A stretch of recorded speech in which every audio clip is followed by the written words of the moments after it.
5 World News. A call overnight to the governor of Texas as he spoils for a showdown with his own party over a government shutdown. Our chief White House correspondent John Carl tracking all that. And John, you're also reporting overnight that the president may be close to a big change in immigration. A big and controversial change, George. With a government shutdown looming, White House officials tell ABC News that the president is seriously considering ending a program that provides legal status to hundreds of thousands of undocumented immigrants who came to the United States as children. The move the president is considering would put nearly 800,000 undocumented immigrants in danger of being deported. They are known as dreamers, people who came into the United States illegally as children. President Obama gave them legal status, and back in January, President Trump told ABC they had little to fear.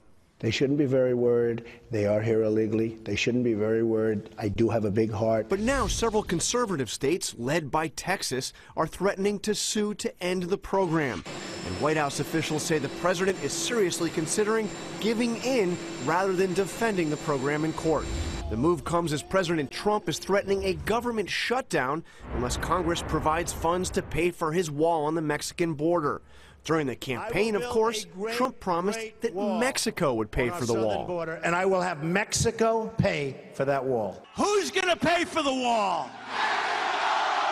100%. So why is he now threatening a government shutdown if Congress won't pay for it? The president's committed to making sure this gets done. Again, he said over and over again, he talked about the campaign over and over again, he said Mexico's going to pay for the wall. Now, once again, the president's committed to making sure this happens, and we're going to push forward.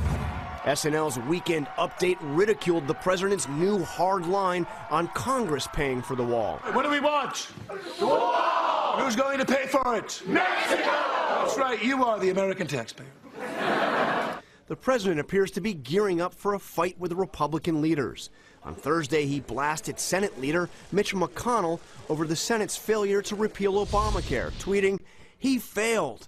That should never have happened." He also took aim at both McConnell and House Speaker Paul Ryan over the looming budget battle, calling it a mess. The shutdown threat is real, George.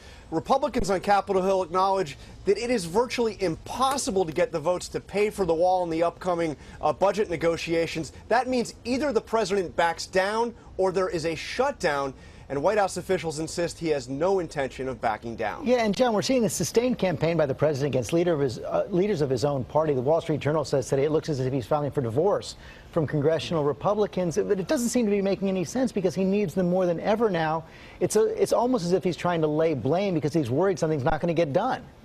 He absolutely cannot get any of his agenda through without those Republican leaders leading the way because, George, the president has done virtually nothing to reach out to Democrats, so he's certainly not going to get help from them. He needs Mitch McConnell, you could argue, more than Mitch McConnell needs him. On another front, the president's top economic advisor, Gary Cohn, has been under some pressure to resign since Charlottesville, and now he's spoken out for the first time.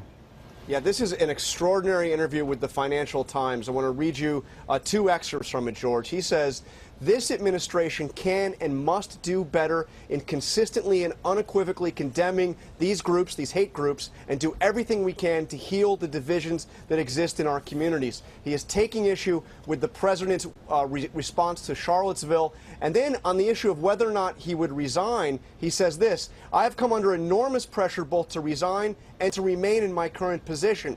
As a patriotic American, I am reluctant to leave my post." But then he adds, "I also feel compelled to voice my distress over the events of the past 2 weeks." So extraordinary criticism from the president's top economic advisor here at the White House. Yeah, the president himself said on Tuesday night that his words on Charlottesville were perfect. John Carl, thanks very much. We'll have much more Sunday on this.